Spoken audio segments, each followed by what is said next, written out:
white people are hurt by these false notions of their superiority. I mean, but it's quite stupid, actually, because now let's look at slavery.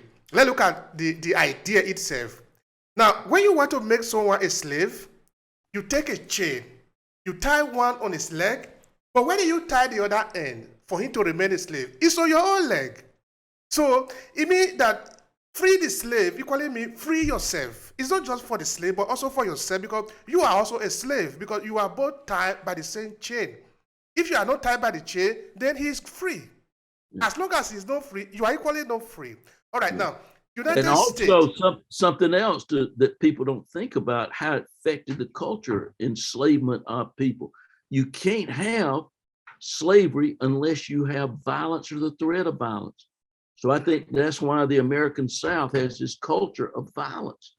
I mean, you have to make people be enslaved. And of course, one of the things that changed when, you know, in the arguments about slavery goes back to ancient time, but in the United States for the first time, well, or in the New World slavery, you have racial slavery as opposed to, and so slavery gets tied in with race as opposed to just a nation conquering another country. John Smith of Pocahontas fame, for example, was enslaved, in fact, when he was in Europe, you know, fighting in a war.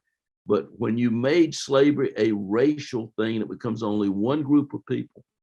And to show you a great example, the law had been in England that children followed the status of the father.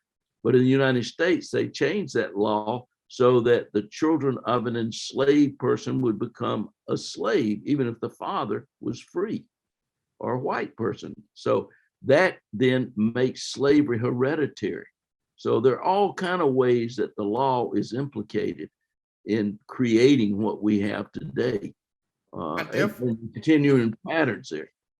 And therefore, the law that we have that is continuously, that the people are referring to, is in some ways actually encourage slavery. Otherwise, they need to free the people. So the question I really have for you is this one.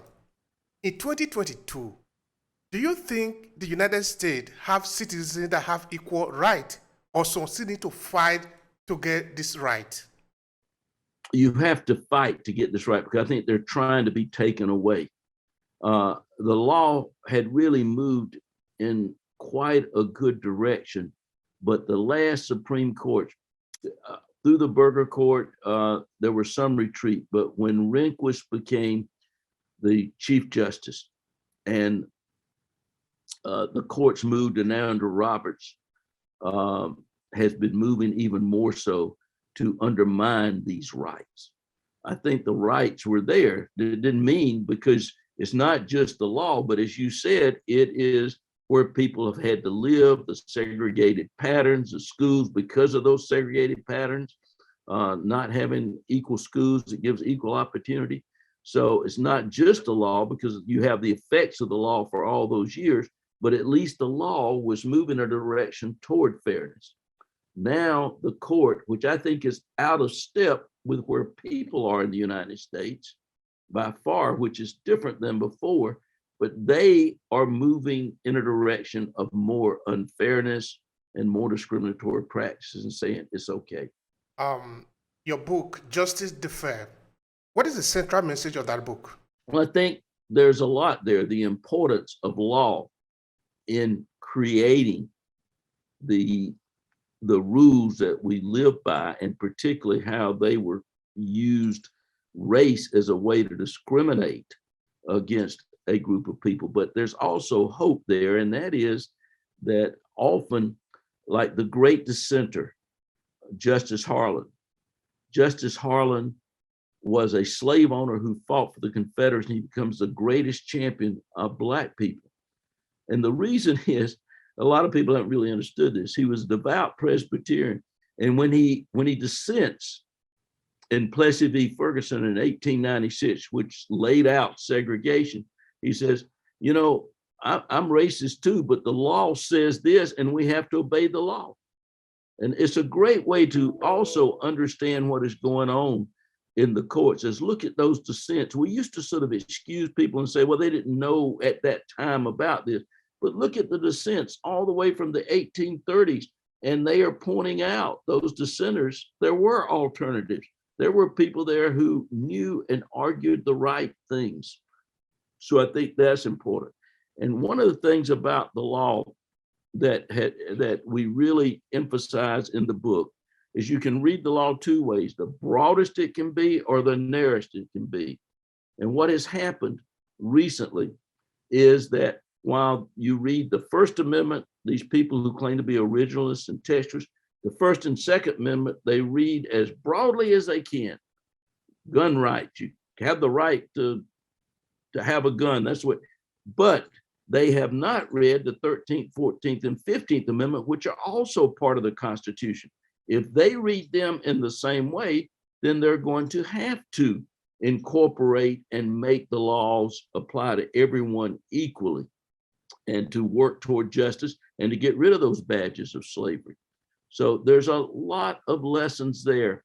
And the one thing we learned is that was rather sad for me is just how the short period of time that I grew up with what we call the Warren Court, was a great period of trying to do the right thing, but it was a short period if you look from the beginning to the end where we're going now. And I think, though, there have always been people willing to fight for the right. And I honestly believe that with the good educations that we've had now, people know better. So they have to get out and vote. And how important voting is. I think people don't understand just how critical that is to our democracy. And you just have to vote if you're going to try to change things and make them better and more fair. All right. In page 8 of your book, The Age of Lincoln, you wrote, and I quote, let me look at it properly. Individuals spoke out in pursuit of freedom for all, but they were simply ignored and marginalized. Can you say something to that effect? Explain it even better.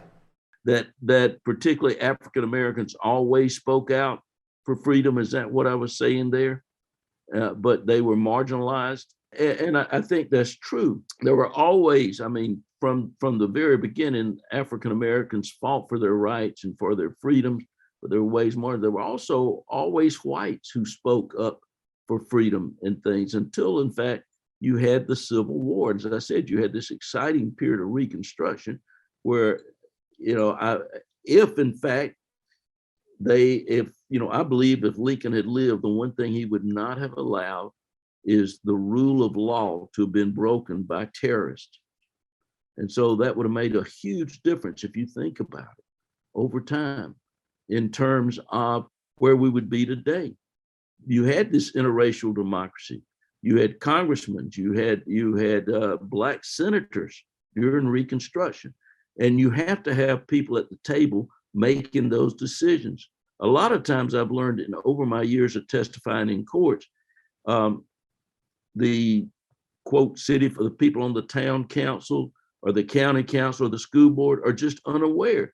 They don't realize that there are no sidewalks in the Black neighborhood or sewers there. And the reason is because they live within 5 or 6 houses of one another in the segregated South, in the areas that they live in, whereas African American would live in a different section.